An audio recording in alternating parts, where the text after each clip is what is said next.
আমরা মুসলমানরা কেন নিজেকে কনজিউমার বানাইছি, আমরা নিজেকে প্রডিউসার বানাই নাই।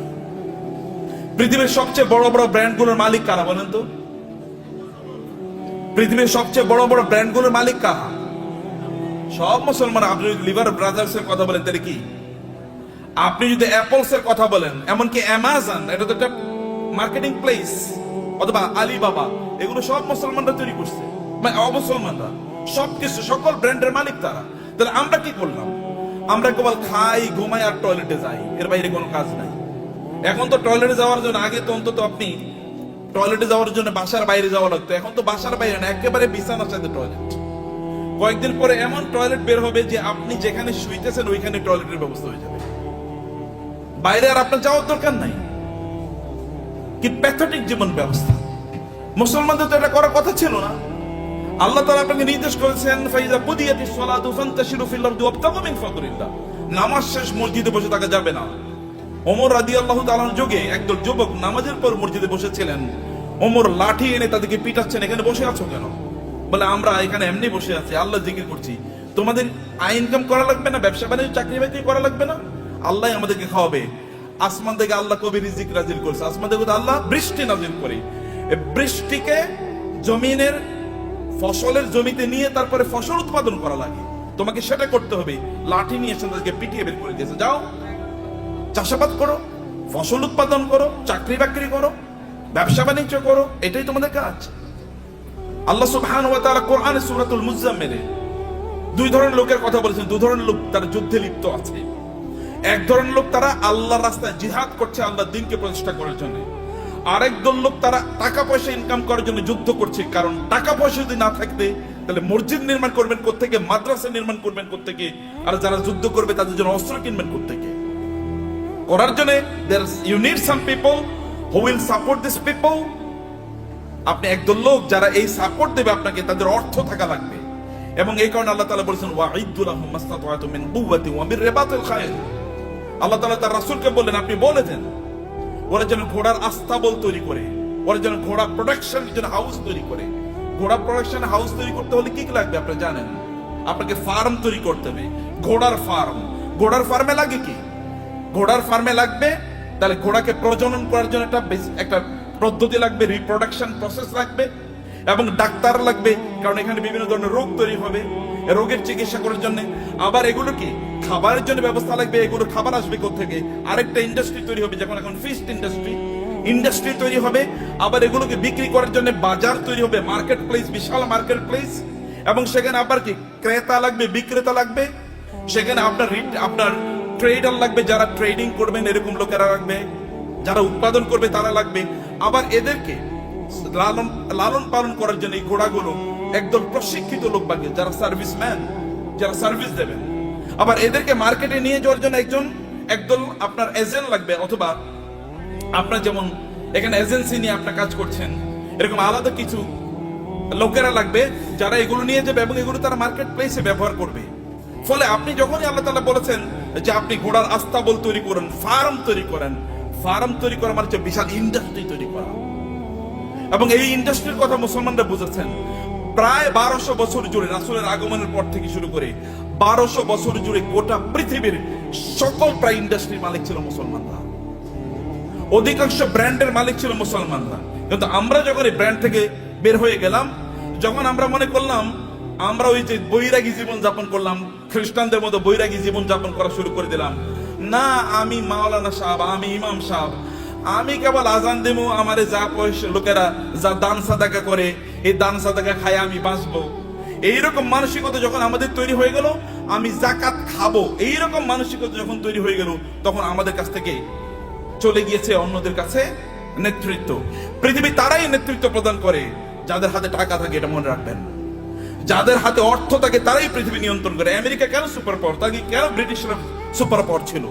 কেন ফ্রান্স সুপার পাওয়ার? কেন ইউরোপ সুপার পাওয়ার? অথবা কেন এখন চায়না সুপার পাওয়ার হয়ে যাচ্ছে? কেন ইন্ডিয়া সুপার পাওয়ার হয়ে যাচ্ছে? আমরা কেন হতে পারছি না? It is only because we don't possess money, property. সম্পদ আমাদের কাছে নাই, টাকা আমাদের কাছে নাই। আমরা ভিক্ষা করলে ওদের কাছে ভিক্ষা করা লাগে। বাংলাদেশের উন্নয়নের জন্য টাকা আসে কোত্থেকে? আমেরিকা থেকে, ইউএস থেকে, অথবা ইউএসএইড দেবে, ইউএন দেবে, অথবা ওয়ার্ল্ড ব্যাংক দেবে ইত্যাদি, ওগুলো কি আমাদেরকে কি দেয়? সাদাকাই তো দেয়। জাকাত মানে জাকাত হয়তো বা তারা দেয় না, তারা সাদাকা দেয়, তারা চ্যারিটি করে, তারা দান করে আমাদেরকে। আর দান করা হাত, এই হাতই গোটা পৃথিবী নিয়ন্ত্রণ করবে।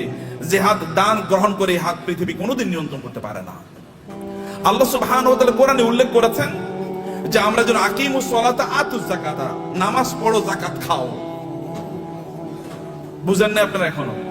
আল্লাহ কি বলেছেন? নামাজ পড়ো, যাকাত খাও, নাকি? কেন বুঝেন না? কথা বলছেন না কেন? আপনার এতগুলো লোক, কোন আওয়াজ নাই। নামাজ পড়ো, যাকাত খাও। নামাজ পড়ো, তোর যাকাত কবে দেবেন আপনি? আপনাকে যাকাত দেওয়ার মতো সম্পদের মালিক হওয়া লাগবে। আল্লাহ বলেছেন প্যারালাল। আপনি নামাজ পড়তেছেন, যাকাত দিতেছেন, আপনি তো পূর্ণ মুসলমানই হন না এখন। যাকাত দেওয়ার মতো প্রপার্টি অর্জন করতে হবে। কেন আপনি বসে থাকেন? আপনার অলসতা। আল্লাহ রাসূল আল্লাহর কাছে দোয়া করেছেন, আল্লাহুম্মা ইন্নী আউযু বিকা মিনাল হাম্মি ওয়াল হাযান ওয়া মিনাল আজজি ওয়াল কাসাল।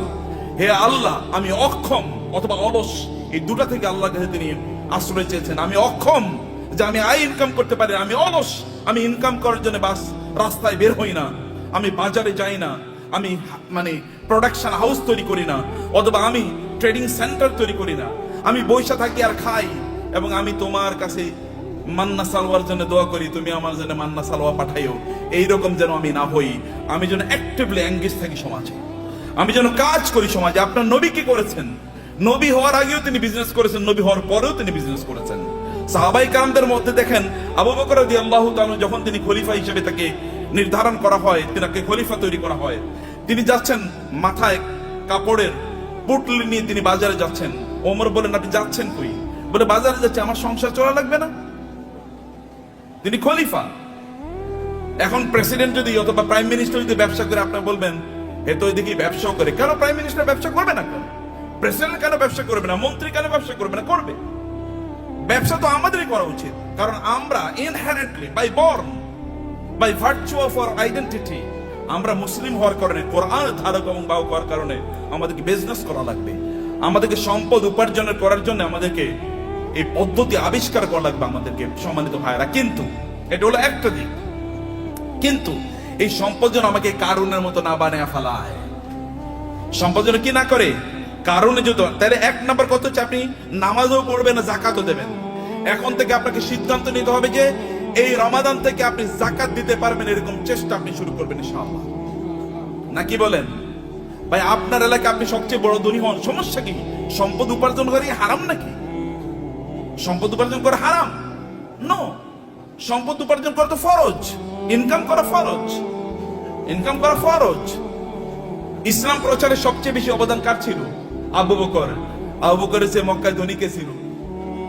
ইসলাম প্রচারের ক্ষেত্রে সবচেয়ে বেশি অবদান ছিল খাদিজাতুল কুবরা রাদিয়াল্লাহু তাআলা আনহার। খাদিজাতুল কুবরার চেয়ে মক্কায় ধনী নারী কে ছিল? ইসলাম প্রচারের ক্ষেত্রে, ইসলাম প্রতিষ্ঠার ক্ষেত্রে ওসমান ইবনে আফফান রাদিয়াল্লাহু তাআলা সবচেয়ে বেশি অবদান ছিল।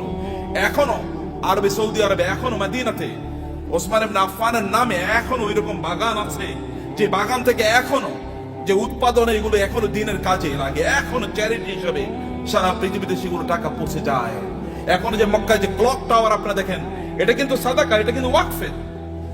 এখানকার টাকা যা ইনকাম, এগুলো কিন্তু মানব কল্যাণে, আপনাদের দেশে হয়তো বা এখানকার কল্যাণে টাকা চলে আসে। তা আপনাকে তো এরকম অর্থবিত্তের মালিক আপনাকে হওয়া দরকার। অর্থ ইনকাম করতে হবে, ফরজ। এর কারণে আপনি তখন, কারণ এদের অবস্থা দেখেন, আবু বকরের মতো গোটা পৃথিবীর সকল মুসলমানকে যদি একত্রিত করা হয়, আবু বকরকে যদি একত্রিত করা হয় রাদিয়াল্লাহু তাআলা আনহু, তাইলেও আবু বকরের আমলের দাড়িপাল্লাটা অনেক ভারী হয়ে যাবে। কেবল ইবাদত করেই, এই তথাকথিত, এই যে কথিত যে ইবাদত আছে, এই রিচুয়াল, আপনি নামাজ পড়লেন, কোরআন তেলাওয়াত করলেন, ইত্যাদি ইত্যাদি, এর মাধ্যমে এই জায়গায় যাওয়া যায় না। You need financial contribution to the establishment, to the preaching and the propagation of Islam. ইসলামকে মানুষের কাছে পৌঁছে দেওয়ার জন্য আপনার অর্থনৈতিক অবদান লাগবে। এই অবদানের কারণে আল্লাহ সুবহানাহু ওয়া তাআলা নামাজকে যেমনি ভাবে ফরজ করে দিয়েছেন, তিনি আমাদের জন্য জাকাতকেও ফরজ করে দিয়েছেন। এখন আপনি বলবেন যে আমি টাকার মালিক হলে যেন জাকাত দেব। আল্লাহ বলছেন তুমি টাকার মালিক হয়ে জাকাত দাও, তোমার জন্য ফরজ। টাকার মালিক হয়ে জাকাত দাও। আল ইয়াদুল উলিয়া খায়রুম মিনাল ইয়াদিস সুফলা। দানের হাত আল্লাহর কাছে প্রিয়। যে ব্যক্তি দান করে তার যে মর্যাদা, যে নেয়ার মধ্যে কি সওয়াব আছে নাকি, যে ঠিক আছে ভাই আপনি ভিক্ষা করেন রাস্তায়, ভাই আমার একটু দেন না, এরপরে আপনার আমল নামে কেবল সওয়াব ঢুকতে থাকবে, সওয়াব ঢুকতে থাকবে নাকি? তাহলে সবাই ভিক্ষা, এবং মুসলমানরা প্রায় ভিক্ষার জাতি হয়ে গেছে। মাহফিল করলেও ভিক্ষা লাগে, মসজিদ বানাইলেও ভিক্ষা লাগে। কেমন অবস্থা এটা? এটা কেন আপনারা করলেন? আপনারা কেন ইসলামকে এরকম জায়গায় নিয়ে আসছেন? আমরা কেন নিয়ে আসছি? আমি আলেমদের কথা বলছি, আপনাদের বলছি না। কেন এই জায়গায় নিয়ে আসবেন? এই জায়গায় আনার কথা ছিল না। You do something in order to earn money. আপনি মর্যাদার সাথে পৃথিবীতে বেঁচে থাকবেন, আপনি দেবেন, এরকম জায়গায় আপনি যাবেন। ওমর রাদিয়াল্লাহু আনহু যুগে যাকাত নেওয়ার মতো লোক পাওয়া যায় নাই। মুসলমানদের অবস্থা দেখেন, মরুভূমিতে আফ্রিকাতে লোকজন আফ্রিকা থেকে যাকাতের টাকা নিয়ে এসে ওমর কাছে আসে, ওমর রাদিয়াল্লাহু আনহুর কাছে আসে। ওমর বলে এগুলো কি? বলে যাকাতের টাকা। এখানে নিয়ে আসছে কেন? মদিনায় তো যাকাত নেওয়ার মতো কোনো লোক নাই, মক্কায় যাকাত নেওয়ার মতো কোনো লোক নাই। আয় আমাদের আফ্রিকাতেও তো যাকাত নেওয়ার মতো কোনো লোক নাই, করবো কি? আফ্রিকাতে যাকাত নেওয়ার মতো কোনো লোক নাই যখন মুসলমানদের শাসন চলেছে। এখন আমরা সব জায়গায় ভিক্ষা। আফ্রিকা মানে হচ্ছে ভিক্ষুকের জাতি, অথবা আন্ডার ডেভেলপ, লিস্ট ডেভেলপড, অথবা সবচেয়ে অনুন্নত দেশ। বাংলাদেশ মানে হচ্ছে ফকিরের দেশ, আমরা এরকম মনে করে থাকি। আপনাদেরকে দায়িত্ব নিতে হবে এই বাংলাদেশের মুসলমানদেরকে, অথবা এই সমগ্র জাতিকে অবশ্যই দারিদ্র থেকে অথবা এই ভিক্ষাবৃত্তি থেকে জাতিকে উদ্ধার করতেই হবে আমাদেরকে। এবং দুজনে ব্র্যান্ড ডেভেলপ করেন, ডু সামথিং। এটাও আবাদত। বিজনেসের চেয়ে বড় আবাদত নাই। বিজনেসের লোকেরা জান্নাতে নবী রাসূলদের সাথে থাকবে। আল্লাহ রাসূল বলেছেন যারা বিজনেস করে, সৎ বিজনেস করে, তারা নবী রাসূলদের সাথে থাকবে জান্নাতে। অন্যরা কিন্তু এরকম থাকতে পারবে না। আমার মতো এরকম খালি দাওয়াত দিয়ে গেলাম আর আপনার কাছে আসলাম, আশা করছি কিছু টাকা দিলে এরপরে আমার সংসারটা চলবে, আছে কিনা এরকম? আপনার প্রফেশন কি? ব্যবসা কি? আপনার আপনার চাকরি কি? কইলে আমি ওয়াইজ হলো আমার চাকরি। ওয়াইজ কোনো চাকরি নাকি? ওয়াজ কি কোনো চাকরি? কিন্তু আমাদের দেশে এটা চাকরি হয়ে গেছে। আপনার চাকরি কি? আমি ইমামতি হলো আমার চাকরি। নো, ইমামতি চাকরি না। আমার এরকম হওয়া দরকার ছিল, আমার সাইড বিজনেস আছে, বাকি কাজগুলো আমি এভাবে করি। প্রিয় ভাইরা, বলছিলাম 10 মিনিট, মানে 10 মিনিট হয়ে গেছে। আচ্ছা, লাস্ট 2-3 মিনিট আপনাদেরকে শেষ করে দিই। তার মধ্যে ইয়া রব না, ভাই আছেন যে শেখরা আছেন, ওনার কথা বলবেন। আপনারা তো প্রচন্ড রাগান্বিত পৃথিবীতে, তাই না? রাগ করছেন তো কথা শুনে? আচ্ছা, পিছন থেকে কানো আওয়াজই শুনি না, ঘটনা কি? এই পিছনে একটু ক্যামেরাটা ধরেন তো দেখি সবাই আছে কিনা জীবিত। জীবিত আছেন নাকি? মাশাআল্লাহ মাশাআল্লাহ মাশাআল্লাহ। একটু হাতটা নাড়ান তো দেখি, হাতের ব্যায়াম হোক। গুড, ঠিক আছে, নামান, হাত নামান। ভাইরা আমার, সম্পদের মালিক হওয়ার জন্য আমি আপনাকে অনুপ্রাণিত করছি। আপনার সম্পদের মালিক হন, কিন্তু সম্পদের মালিক কারুনের মতো হওয়ার জন্য করবেন না। আল্লাহ সুবহানাহু ওয়া তাআলা সূরাতুল কাসাসে কারুনের ঘটনা বলেছেন। যদি সময় পান তাহলে আজকে বাসায় গিয়ে সূরাতুল কাসাসে এই কারুনের আয়াতগুলো, যেখানে আল্লাহ তাআলা বলেছেন ইন্না কারুনা, আয়াত নাম্বার হচ্ছে 40 থেকে শুরু করে 76 থেকে শুরু করে কারুনের ঘটনা পড়বেন। সূরাতুল কাসাস। ইন্না কারুনা কানা মিন কওমি মূসা ফাবাগা আলাইহিম ওয়া আতাইনাহু মিনাল কুনুজি মা ইন্না মাফাতিহাহু লাতানূ বিল উসবাতি উলিল কুওয়া ইয ক্বালা লাহু কওমুহু লা তাফরাহ ইন্নাল্লাহা লা ইউহিব্বুল ফারিহিন। আল্লাহ সুবহানাহু ওয়া তাআলা বলেছেন, কারুনের গল্প আমাদেরকে বলছেন। তাহলে আমার আলোচনা দুটো পার্ট, এর একটা পার্ট আমি শেষ করলাম। আপনাদেরকে সম্পদের মালিক হতে হবে, প্রচুর পরিমাণ সম্পদের মালিক হতে হবে, যেন মানুষ যেন না বলে মুসলমানরা ভিক্ষুকের জাতি। আপনি যেন দিতে পারেন, অন্যরা যেন আপনাদেরকে দেখে বলে যে না, এটা মুসলমান, এর মতো হতে হবে, আপনি তার মতো হতে। এখন আমরা এক্সাম্পল দিতে গিয়ে এখন আমরা ধরেন তৌহিদ ভাই ছাড়া আর কাউকে এক্সাম্পল দিতে মতো দেওয়ার মতো লোক পাচ্ছি না। মানে যারা দিন প্র্যাকটিস করে, আবার অনেক সম্পদের তারা প্রবাহ তৈরি করেছে সমাজে, নিজেই কেবল সম্পদের মালিক হয় না, সম্পদের মালিক বানানোর রাস্তা তৈরি করে দিয়েছে। এরকম লোক আমার সামনে খুব বেশি নাই। আমি বলতে গেলে বিল গেটসের কথা বলে, ওয়ারেন বাফেটের কথা বলতে হয়, এলিয়ন মাস্কের কথা বলা লাগে। তো মুসলমানদের এলিয়ন মাস্ক কই? মুসলমানদের যদি আপনি দেখেন, বিভিন্ন আরবের যে সকল শেখরা আছে, ওই যে আরবের রাজা বাদশারা, কেবল ওদের নাম শুনলেই শোনা যায় ওই দেশে তার বিশাল একটা কি আছে, একটা রেস্ট হাউস আছে, ওইখানে ওই সমুদ্রের তীরে তার বিশাল একটা বাংলো আছে, হাবিজাবি ইত্যাদি ছাড়া আর কিছুই আলোচনা শুনি না। আর যখন আপনি এলন মাস্কের কথা শোনেন, তখন আপনি শোনেন যে ওই যে ইয়ের দেশে, চাঁদের দেশে এখন জায়গা বেচতেছে, জায়গা বিক্রি করতেছে। ওইখানে কি করে? অথবা বাংলাদেশে তার স্টার লিংক আসবে, গ্রাম অঞ্চলে সুপার স্পিডি আপনি ইন্টারনেট পাবেন, অথবা টেসলার মাধ্যমে এমন গাড়ি তৈরি করছে ওখানে কোনো কি লাগবে না, ড্রাইভার লাগবে না। এরকম একটা কথা বলেন তো আপনি মুসলমানদের, এটা কেমন জাতি? 300 কোটি মুসলমান বলা হয়, অথবা কমপক্ষে তো 200 কোটি। গোটা পৃথিবীতে মানুষ 800 কোটি, এর মধ্যে প্রায় 250 কোটি মুসলমান। 250 কোটি মুসলমান একটা টেসলার মতো জিনিস তৈরি করতে পারলো না, একটা আইফোনের মতো প্রোডাক্ট তার নাই। অথবা তার একটা কি, এই যে আমরা ইয়ের গাড়ি কি বলে, কিসের গাড়ি, এই যে মানে আমাদের বাংলাদেশে এটা কি যে কি গাড়ি জানো, এটা আপনার মানে এক্স করোলা, মানে করোলা টাইপের একটা গাড়িও তো বানাইতে পারেন আপনি। বলেন তো একটা ব্র্যান্ডের নাম বলেন তো মুসলমানদের গাড়ির, একটা হুন্ডার নাম বলেন তো, একটা সাইকেলের নামই বলেন। আরে সাইকেলের নাম তো বহুত পরের কথা। এই যে সাইকেলের যে শিখ ব্যবহার, ওগুলো কি বলে? হ্যাঁ, শিখ বলে না? এরকম বানাইছে মুসলমানরা, দেখেন তো, এটাও তো চায়না থেকে আপনার আনা লাগে। তাহলে কি আমরা কি বানাইছি, করছি? কেবল খাও দাও ফুর্তি করো, দুনিয়াটা মস্ত বড়, এরকম টাইপ ছাড়ার কোনো কিছু নাই। খাও ঘুমাও এবং সিনেমা দেখো আর ফেসবুক টিপাও। যে ফেসবুক বানাইছে ওর নিজেরও অ্যাকাউন্ট হয়তো বা নাই, কিন্তু আপনি এটা নিয়ে সারাদিন রাত ব্যস্ত আছেন। ও যে ইউটিউব বানাইছে ওইটা ব্যবসায়ী হাউস, তার এখান থেকে সে বিলিয়নস অফ ডলার্স ইনকাম করে নিচ্ছে, কিন্তু আপনি ওইটাই দেখেন এবং আপনি বলেন পাগলের সুখ মনে মানে, আপনি আমি কত সুখী, সারা রাত বেরা সিনেমা দেখতেছি, মজা কারে বলে? Stupid lifestyle. নো, আল্লাহ আপনাকে এই জন্য তৈরি করেন নাই, হিউজ প্রোডাক্টিভিটি তৈরি করেছেন এবং আল্লাহর মার্সি আপনার উপর আছে। আল্লাহ সুবহানাহু ওয়া তাআলা আপনাকে সেরকম ক্যারিশমা দিয়ে তৈরি করেছেন এবং এই কারণে আপনার এলাকায় আপনি সবচেয়ে বেশি সম্পদের মালিক হন এবং এর মাধ্যমে আপনি ওই এলাকাটাকে উন্নয়নের কাজ করেন। ওইখানে এমন কোন মসজিদ না থাকুক যে মসজিদে আপনার কন্ট্রিবিউশন নাই, এমন কোন মাদ্রাসা না থাকুক যেখানে আপনার কন্ট্রিবিউশন নাই, এমন কোন দিনী কাজ না থাকুক যেখানে আপনার কন্ট্রিবিউশন নাই। লোকেরা যখন চিন্তা করবে আমরা এখানে একটা দিনী কাজ করতে চাই, তখন সবার আগে আপনার নাম মনে পড়বে, অমুকের কাছে যাই। যেমনি ভাবে লোকেরা কোনো দিনী কাজ করলে, রাসূলের কোনো দিনী কাজের প্রশ্ন দেখা দিলে তার সবার আগে মনে পড়তো কার নাম? আবু বকরের নাম, আবু বকর নাম মনে পড়তো, অথবা ওসমান নাম মনে পড়তো, কারণ কেউ তাদেরকে সুপারসিড করতে পারতো না। সম্মানিত ভাইরা এবং বোনেরা, সে কারণে পজিটিভলি অ্যাক্টিভলি সময় কাটান। মনে রাখবেন প্রত্যেকটা সেকেন্ডের জন্য আল্লাহকে জবাবদিহি করতে হবে। আল্লাহর কাছে, আল্লাহর কাছে আপনাকে জবাবদিহি করতে হবে প্রত্যেকটা সেকেন্ডের জন্য। ওয়াল আসরি ইন্নাল ইনসানা লাফি খুসর, মানুষ সৃষ্টিগতভাবে বিপদের মধ্যে আছে। ইন্নাল ইনসানা লাফি খুসর, তবে ইল্লাল্লাযিনা আমানু ওয়া আমিলুস সালিহাত, যারা ঈমান এনেছে, ঈমান আনার উপর ভালো কাজ করছে। যাকাত যদি ইসলামের তৃতীয় স্তম্ভ হয়, আমরা বলি নামাজ রোজা, নামাজ রোজা, আল্লাহ বলছেন নামাজ জাকাত, নামাজ জাকাত, নাকি আমরা কি বলি? নামাজ রোজা, কিন্তু আল্লাহ কি বলেছেন? নামাজ জাকাত। কারণ দুটোকে একসাথে বলেছেন।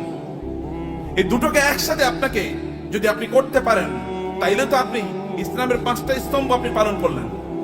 আপনি 5টা স্তম্ভ কয়জন পালন করছেন এর মধ্যে আপনি বলেন? কেন 5টা স্তম্ভ আপনি পালন করলেন না? এই 5টা স্তম্ভের উপর তো ঘর নির্ভর করে, এই গোটা ইসলাম নির্ভর করছে 5টা স্তম্ভের উপর। আপনি কেন হজ করতে পারলেন না? আপনি কেন যাকাত দিতে পারলেন না? এই দুটো তো ইসলামের স্তম্ভ। আপনি কেমন নামাজ পড়িয়ে তেল তেলে জান্নাতুল ফেরদাউসে চলে যেতে পারবেন নাকি? নো, অসম্ভব। সবগুলো একসাথে করে আপনি এমন একটা বিল্ডিং বানালেন একটা ইয়ের উপর, পিলারের উপর। এই বিল্ডিং কি পৃথিবীর সবচেয়ে স্থায়ী বিল্ডিং হবে? পিলার একটা মাত্র, যে কোনো সময় ধসে পড়ে যেতে পারে। শুধু নামাজের উপর নির্ভর করলেন, যে কোনো সময় ধসে পড়ে যেতে পারে। অতএব সবগুলোর উপর আপনার দিনকে প্রতিষ্ঠিত করা লাগবে। বুনিয়াল ইসলাম আলা খামসিন, শাহাদাতি আল্লাহ ইলাহা ইল্লাল্লাহ থেকে ওয়া হাজ্জিল বাইতি মান ইসতাতা ইলাইহি সাবিলা। সামর্থ্য অর্জন করা লাগবে আপনার, এবং অন্যরা আপনাকে দেখে শিখুক যে না এইরকম জীবন যাপন করা লাগে। অন্যরা আপনাকে দেখুক এরকম জীবন যাপন। কিন্তু আপনি সম্পদ উপার্জন করার একমাত্র কারণ যেন না হয় কারণ টাইপের জীবন যাপন করা। কারণ টাইপের জীবন যাপন করা কি? আল্লাহ সুবহানাহু বলেছেন ইন্না কারুনা কানা মিন কওমি মূসা ফাবাগা আলাইহিম।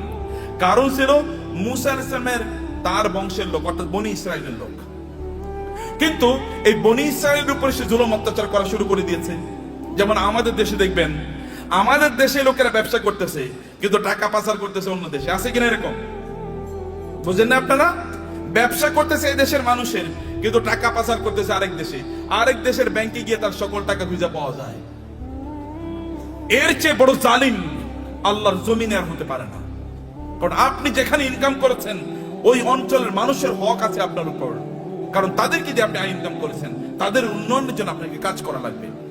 ফেরাউন মানে কারণ এই টাইপ এরকম যে কারণ এরকম করেছে, কিন্তু সেই লোকজনের উপর সে জুলুম এবং অত্যাচার চালিয়ে দিল। এবং তার কি পরিমাণ সম্পদ ছিল, আল্লাহ তাআলা বলেছেন যে ওয়াতাইনাহু মিনাল কুনুজি মা ইন্না মাফাতিহাহু লাতানু বিল উসবাতি উলিল কুওয়া, যে তার এত সম্পদ আল্লাহ তাআলা তাকে দিয়েছেন, সে কিন্তু গরিব একটা জাতির একজন, গরিব জাতি মানে হচ্ছে বনি ইসরাইল। বনি ইসরাইল কিন্তু কৃতদাস, ফেরাউন তাদেরকে কৃতদাস বানিয়ে রেখেছিল, তাদেরই একজন, কিন্তু প্রচুর পরিমাণ সম্পদের মালিক হয়েছে। সম্পদের মালিক হয়েছে এদের মাঝে ব্যবসা করার কারণে, ব্যবসা করার মাধ্যমে। কিন্তু এবং তার এত পরিমাণ সম্পদ যে তার সম্পদগুলো সোনা দানা এগুলো যেই সিন্ধুকে রাখতো, ওই সিন্ধুকগুলোর চাবি বহন করার জন্য একটা বিশাল গ্রুপ অফ পিপল লাগতো। কি পরিমাণ তাদের সিন্ধুক ছিল, কি পরিমাণ সম্পদ ছিল তার। এরকম সম্পদ এর মালিক হওয়ার পরে এরপরে তিনি কি করেছেন, তিনি প্রচন্ড অহংকারী জীবন যাপন করতেন, আনন্দ ফুর্তি নিয়ে ব্যস্ত থাকতেন। ভালো করে শুনুন, আপনাদের গল্প বলছি। আনন্দ ফুর্তি কি, অনেক টাকা। অতএব আজকে ফ্যামিলি সহ চিন্তা করতো আজকে আমরা কক্সবাজারের ট্যুরে যাব। ওকে, কক্সবাজারের ট্যুর শেষ, মজা শেষ, ওইখানে আনন্দ ফুর্তি করে আগামীকাল আমরা সাজেকে যাব, সাজেকের মজা শেষ সিলেটে যাব, সিলেটের মজা শেষ সিঙ্গাপুরে যাব, সিঙ্গাপুরের মজা শেষ আমেরিকা যাব, না এরপরে কানাডাতে যাব। একটার পর একটা কেবল ঘুরে বেড়াচ্ছে, আনন্দ ফুর্তি করছে, আর ফেসবুকে পোস্ট দিচ্ছে আলহামদুলিল্লাহ আমি খুব ভালো আছি। এরকম যখন পোস্ট দেয় তখন কি হয়, আপনি কেবল আনন্দ ফুর্তি করে বেড়াচ্ছেন। এবং এই সবচেয়ে সুন্দর সিনেমা কোনটা এসছে, চলো সিনেফ্লেক্সে আমরা গিয়ে সিনেমা দেখে আসবো। সিনেফ্লেক্সে ঢোকার আগে এরকম একটা বিশাল বড় ফেসবুকে একটা পোস্ট দিয়ে বললো এখন মাত্র সিনেফ্লেক্সে আমি ঢুকতেছি সিনেমা দেখার জন্য। মানুষের দেখাচ্ছে তার প্রচুর পরিমাণ সম্পদ এবং বিশাল গাড়ি হাঁকিয়ে যখন তিনি গ্রামে যান, ওইখানে উইন্ডো খোলেন না, অথবা তার এলাকায় যখন যান তখন তিনি মহা অহংকারী, কেউ তার কাছেও আসতে পারে না। অনেক পরিমাণ সম্পদ আছে, এটা কেবলমাত্র নিজের ভোগ বিলাসের জন্য তিনি ব্যবহার করছেন এবং ব্যয় করছেন। কেবল নিজের ভোগ ছাড়া অন্য কোনো কিছু নাই, তার নিজের। কারণ সে নিজে মনে করে যে আমি ইনকাম করেছি, আমি নিজেই ভোগ করব। এবং কারণ কিন্তু একই কাজ করেছে। কারণকে তার সম্প্রদায়ের লোকেরা বলেছে তুমি এত অহংকার করো না, তুমি এত আনন্দ ফুর্তি নিয়ে ব্যস্ত থেকো না, তুমি যিনি তোমাকে সম্পদ দিয়েছেন তার প্রতি কিছু কৃতজ্ঞ থাকো। ওয়াবতাগি ফীমা আতাকাল্লাহু দারাল আখিরাহ, আল্লাহ তোমাকে যে সম্পদ দিয়েছেন এই সম্পদকে ব্যবহার করে আখিরাত অর্জন করো, অর্থাৎ জান্নাত অর্জন। সম্পদ ব্যবহার করে অধিকাংশ লোকই জান্নাত অর্জন করে না, জাহান্নাম অর্জন করে। বলেন তো অধিকাংশ লোকের কি অবস্থা, জাহান্নাম। কিন্তু তাসমিয়া কসমেটিক্স আপনারা যারা আছেন, সম্পদকে উপার্জন করে জাহান্নাম অর্জন করবেন না আপনারা ইনশাআল্লাহ। কারণ আপনাদের সামনে আল্লাহর রহমতে এমন একজন লিডিং এক্সাম্পল আছেন। আমি তাওহীদ ভাইয়ের কথা আরো বলি, এত বেশি কাজ করেন তিনি দিনই, এটা আপনারা হয়তো বা জানেন না, আমি কিছু জানি। দ্য আইস মানে টিপ অফ দি আইসবার্গ, মানে বিশাল বড় অথবা পাথর এর আপনার কি বলে আপনার এই যে সামান্য একটু হয়তো আমি জানি, তার চেয়ে বেশি আমি জানি না। বরফের বিশাল খন্ডের সামান্য একটু আমি জানি, এক ড্রপস অফ ওয়াটার, অথবা তার চেয়ে বেশি করে আল্লাহ তাআলা কবুল করে নেন। আমি বেশি প্রশংসা করতে চাই না, আপনাদেরকে বলতে চাই প্রিয় ভাইরা, আপনাদেরকে যে কথাটা বলতে চাই আপনারা শুনুন। সম্পদ উপার্জন করেছেন কেবল নিজের জন্য না। যখন কারণকে বলা হলো তুমি এরকম অহংকার করো কেন, তখন সে বলে আমার সম্পদ আমার নিজের যোগ্যতা আমি অর্জন করেছি, উপার্জন করেছি, আমি অহংকার করব না, আমি আনন্দ ফুর্তি করব না। আমার তো থাকবে গাড়ি একটা না, গাড়ি 10টা থাকবে। এবং আপনি মানে খাবেন হচ্ছে এতটুকু, কিন্তু আপনি 10 জনের খাবার আপনি নষ্ট করবেন। আপনার লাগবে একটা, কিন্তু আপনি 10টা ব্যবহার করছেন। আপনার শার্ট আছে প্রায় 200, কোনটা যে কবে পড়বেন আপনি জানেন না। যদি প্রতিদিন একটা করে পড়েন তাইলে এরপরে সর্বশেষ শার্টটা পড়ার জন্য 3 বছর পরে শার্ট পড়তে পারবেন। এইভাবে আপনি আপনার লাইফস্টাইল কি তৈরি করে রেখেছেন, এটা ছাড়া আপনি কোনো কিছুই বুঝেন নাই। এবং মানুষকে আপনি দেখিয়ে বেড়ান আপনি কি পরিমাণ সম্পদের মালিক হয়েছেন। সম্পদের মালিক ব্যক্তি তার নিজের যোগ্যতা হতে পারে না। আপনি তৌহিদ ভাইকে জিজ্ঞেস করে দেখেন, সম্পদের মালিক হওয়ার জন্য আল্লাহর স্পেশাল অনুমোদন লাগে, আল্লাহর রহমত লাগে। আল্লাহর রহমত না দিলে কোনোদিন কেউ সম্পদের মালিক হতে পারে না। চেষ্টা করে সম্পদের মালিক, আপনি প্রচুর পরিশ্রম করবেন, এই কারণে সম্পদের মালিক হবেন এটা নয়। নাহলে রিক্সাওয়ালারাই সবচেয়ে বেশি সম্পদের মালিক হতো, অর্থাৎ দিন মজুররাই সবচেয়ে বেশি সম্পদের মালিক হতো। নো, আল্লাহ সুবহানাহু ওয়া তাআলা আপনাকে দেন পরীক্ষা করার জন্য। কিন্তু আপনি এই সম্পদ, আমি এই কথা আপনাকে বলবো না যে টাকা ইনকাম করেন আর কেবল কথিত আল্লাহ সুবহানাহু ওয়া তাআলার রাস্তায় ফি সাবিলিল্লাহ ছাড়িয়ে আপনি এটাকে ব্যবহার করেন, আমি তা বলছি না। আমি বলছি হারাম কাজে এগুলোকে ব্যবহার করেন না, সিনেমা দেখার জন্য ব্যবহার করবেন না। লেটেস্ট কি সিনেমা তৈরি হয়েছে এটা নিয়ে কিনে নিয়ে আসো এবং সবাইকে নিয়ে আনন্দ ফুর্তি করে বেড়াবেন, অথবা আপনার ছেলে মেয়ে ওয়াইফ ইত্যাদিকে নিয়ে, বাচ্চাদেরকে নিয়ে আপনি যাবেন বিভিন্ন জায়গায় বেড়ানোর জন্য। আনন্দ ফুর্তিতে মেসে থাকবেন, লাল পানি খাবেন, অথবা জুয়া খেলবেন, অথবা অন্যান্য ফুর্তি ফ্যাশন করে বেড়াবেন। সেখানে কোনো দিনই পরিবেশ নাই, দিনই কোনো আচরণ নাই, এবং এর মধ্যে আপনি আনন্দ খুঁজে বেড়াচ্ছেন। আপনার টাকা আপনি এইভাবে ব্যয় করছেন। এই অর্থ ব্যয়ের মাধ্যমে আপনি জান্নাত কিনছেন না জাহান্নাম কিনছেন? আপনি কিনছেন জাহান্নাম, অথচ আল্লাহ অনুগ্রহ করে আপনাকে সম্পদ দিয়েছেন। আপনার সম্পদ ব্যবহার করে আপনি জান্নাত কেনেন। এগুলোকে হালাল উপায় ব্যবহার করলে আপনার জান্নাত কেন হয়ে যায়? আপনি হালাল ভাবে চলেন, নো প্রবলেম। এমনকি আপনার স্ত্রীর জন্য যদি আপনি গোলাপ ফুল কিনে নিয়ে যান, সেটাও আপনার জন্য কি, সেটাও কি সওয়াব। বলবে নতুন ফতুয়া নিয়ে আসছে, নতুন ফতুয়া, এটাই পুরান ফতুয়া, এটাই পুরান ফতুয়া। আপনার স্ত্রীর জন্য আপনি টাকা ইনকাম করেছেন, স্ত্রীর জন্য গোলাপ ফুল কিনে নিয়ে যান, তার জন্য নতুন একটা আইটেম কিনে নিয়ে যান এবং তাকে খুশি করেন, কারণ তাইলে আপনার সংসার ঠিক থাকবে, আপনার সন্তানটা ঠিক মতো চলবে। এটাও কি, এটাও দিনদারি, এটাও ইবাদত। অতএব আপনি হালাল পথে আপনার সম্পদগুলো ব্যবহার করেন, এর মাধ্যমে আপনি ওয়াক্তাকে ফিমা আতাকাল্লাহু দারুল আখিরা ওয়ালা তানসা নাসিবাকা মিনাদ দুনিয়া। আমি বলি না আপনি সাজেকে যাবেন না, আমি বলি না সিলেটে যাবেন না, আমি বলেছি ওখানে যান এবং আপনার সন্তানকে নিয়ে আপনি সেখানে জামাতের সাথে নামাজ আদায় করুন। লোকেরা দেখুক যে পর্যটনে এসেও তারা কি করছে, জামাতে তারা নামাজ আদায় করছে, মিস করছে না। আপনি বিচে তখন যান যখন নামাজের সময় না, লোকেরা দেখুক যে তিনি নামাজকে প্রায়োরিটি প্রদান করছেন। লোক ওইখানে গিয়েও আপনি দান সাদাকা করুন, লোকেরা দেখুক যে লোকটা আল্লাহ সুবহানাহু ওয়া তাআলাকে আনন্দ করতে এসে আল্লাহকে বলেন নাই, আল্লাহকে তিনি তার প্রায়োরিটির মধ্যে রেখেছেন।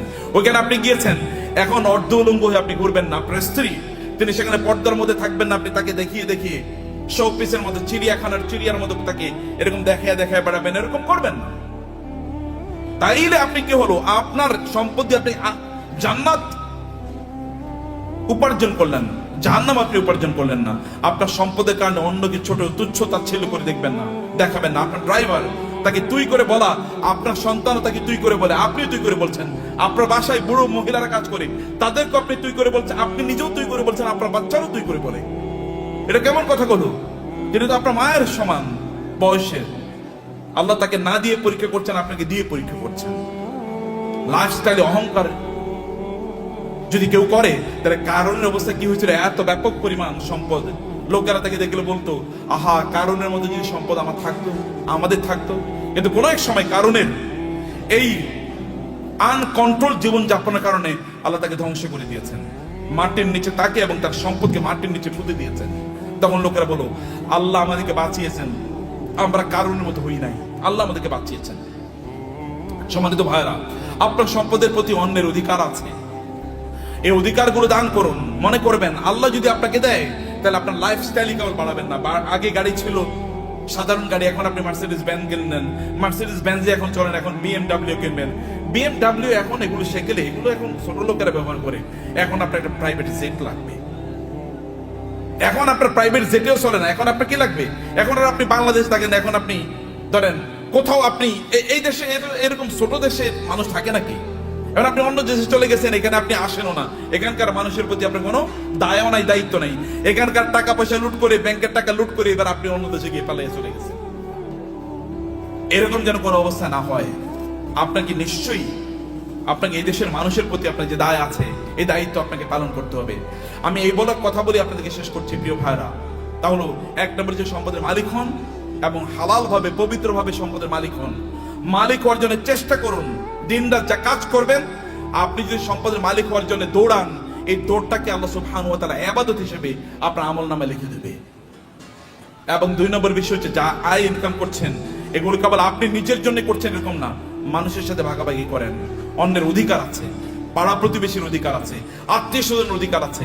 আপনার আত্মীয়রা তারা খারাপ অবস্থায় আছে, আর আপনি পশ লাইফ লিড করেন। আপনি মুসলমান না? আপনার এতটুকু সামান্য আত্মমর্যাদা নাই, আপনার মানবিকতা নাই, মানবিক মূল্যবোধ নাই। কিয়ামতের দিন আল্লাহর সামনে দাঁড়াবেন, আল্লাহ আপনাকে বলবে তুমি এত ভালো জীবন যাপন করেছো আর তোমার আত্মীয়রা না খেয়ে মারা গিয়েছে, সেদিন কি উত্তর দেবেন? সেদিন বলবেন আল্লাহ আমার আবার দুনিয়ায় পাঠাও, আমি দুনিয়ায় প্রচুর পরিমাণ দান সাদাকা করে এবারে আমি আখিরাতে আসতে চাই। কেউ সেদিন আর পৃথিবীতে আল্লাহ তাআলা আমাদেরকে ফেরত পাঠাবেন না, কারণ দুনিয়া একবার, দুনিয়া কি একবার। সম্মানিত ভাইরা, আমি এগেইন আমাদের তাওহীদ ভাইয়ের প্রতি কৃতজ্ঞ যে এই অনার আমাকে দেওয়ার কারণে। বারাকাল্লাহ ফিকুম, থ্যাংক ইউ ভেরি মাচ। আর তাসমিয়া হার্বাল তো আমার খুবই প্রিয় প্রতিষ্ঠান, এই জন্যে যে একটা প্রতিষ্ঠান দিনের আবহে থেকে কিভাবে বড় হতে পারে এটা একটা এক্সাম্পল। এবং আপনারা এর সাথে লেগে থাকেন, নিজেরা এটাকে আরো বড় করেন, নিজেরা অনেক বড় হন ভাইয়েরা, অনেক বড় হন। এই গোটা পৃথিবীর সম্পদ যদি ভালো মানুষের হাতে থাকে তাইলে কি ওগুলো দিয়ে সিনেমা বানাইবো বলেন তো? আচ্ছা, আমাদের তৌহিদ ভাই কি ওনার টাকা দিয়ে সিনেমা বানাইবো কোনোদিন? নাটক বানাবে? এলজিবিটি কে প্রমোট করবে? অশ্লীলতাকে প্রমোট করবে? কোনো কিছু করবে না। হলে ভালো কাজে চলবে, অথবা এই যে আপনাদের জন্য ব্যয় হবে, অথবা দেশের উন্নয়নে সেটা কাজে লাগবে। এরকম মানুষের হাতে সম্পদ থাকা উচিত, এবং আপনি নিজকে ওরকম একজন রোল মডেল তৈরি করেন, এরকম একজন মানুষের পরে। এটা কিন্তু আল্লাহর নির্দেশ। আমি কিন্তু আল্লাহর কথাগুলো আপনাকে বলে গেছি আমার ভাষায়। আল্লাহর ভাষায় তো আমি বলতে পারবো না, আমার ভাষায় আল্লাহর কথাগুলো আপনাদের ব্যাখ্যা করলাম। হে আল্লাহ, তুমি এই আয়োজনটাকে কবুল করে নাও, আজকের এই কনফারেন্সকে কবুল করে নাও, এই তাসমিয়া হারবালকে তুমি কবুল করে নাও আল্লাহ, এবং এটাকে বাংলাদেশের লিডিং বিজনেস হাউস হিসেবে কবুল করে নাও আল্লাহ। আল্লাহ, এখানে যারা এর সাথে সম্পৃক্ত আছেন বিভিন্ন ভাবে, আল্লাহ সবাইকে তুমি কবুল করে নাও আল্লাহ, এবং সবার ব্যবসার মধ্যে তুমি বারাকা দান করো আল্লাহ। আর এরা সবাই যেন অন্যদের জন্য রোল মডেল হতে পারে, অন্যদের জন্য আদর্শ হতে পারে আল্লাহ। সবাইকে তুমি সেই স্ট্রেংথ এবং স্টামিনা দান করো আল্লাহ। আমাদের সবাইকে আমাদের সম্পদ দিয়ে যেন আমরা আখিরাতে তোমার কাছে যেন একটা ঘর বানাতে পারি আল্লাহ। তোমার কাছে আমাদের জন্য ঘর বানায় দিন, আমরা সেভাবে আমাদের সম্পদগুলোকে যেন ব্যয় করতে পারি, এবং অন্যের প্রতি আমাদের যে দায় আছে, দায়িত্ব আছে, মানুষের প্রতি আমাদের যে দায় আছে সেটা যেন আমরা পালন করতে পারি। আমাদের সম্পদের কারণে যেন আমরা অহংকারী না হয়ে উঠি, আমরা কেবল যেন শো অফ না করি, আমি দেখাই যে আমার এরকম আছে এবং অন্যরা এটা দেখে ইনফেরিয়রিটি কমপ্লেক্স, এটা যেন না হয়। আপনি ভাবির জন্য বিশাল বড় গয়না কিনে নিয়ে গেলেন, এবার আপনার ওয়াইফ আরেকজনের, আপনার কোনো মানে তার কোনো কাজিনের অথবা তার কোনো বান্ধবীর অথবা অন্য কাউকে বললো, দেখো আমার স্বামী কিন্তু আমার এটা দিয়েছে, এরপরে উনি তো তার স্বামীর সাথে এবার ঝগড়া বিপদ লাগলো, আমার বান্ধবীরে আমার বান্ধবীর স্বামী এরকম দিছে, তুমি আমারে দিলা না, তো তুমি তো আমার প্রতি জুলুম করছো, আমি তোমারে বিয়া করে এই জীবনটা শেষ হয়ে গেল আমার। এটা শো অফ করার জন্য না, আল্লাহর প্রতি কৃতজ্ঞতা। যত আল্লাহ দেবেন তত কৃতজ্ঞতা বাড়িয়ে দেন। আল্লাহ আপনার মাথা উঁচু করে দিয়েছেন, যিনি মাথা উঁচু করে দিয়েছেন তার জন্য মাথাটা কি হবে? অবনত হবে, সেজদায় বেশি লুটিয়ে পড়তে হবে, তাইলে তিনি আপনার মাথাকে উঁচু করে দেবেন। থ্যাংক ইউ ভেরি মাচ, জাযাকুমুল্লাহ খায়র। আল্লাহ সুবহানাহু ওয়া তাআলা আমাদের সবাইকে অনেক অনেক কল্যাণ দান করুন, আল্লাহুম্মা আমিন। হাযা ওয়া সাল্লাল্লাহু সুবহানাহু ওয়া তাআলা নবিয়ানা মুহাম্মদ ওয়া আলিহি ওয়া সাহবিহি আজমাইন। সুবহানাকা আল্লাহুম্মা ওয়া বিহামদিক, আশহাদু আল্লা ইলাহা ইল্লা আনতা, আস্তাগফিরুকা ওয়া আতুবু ইলাইক। ওয়াসসালামু আলাইকুম ওয়া রাহমাতুল্লাহি ওয়া বারাকাতুহু।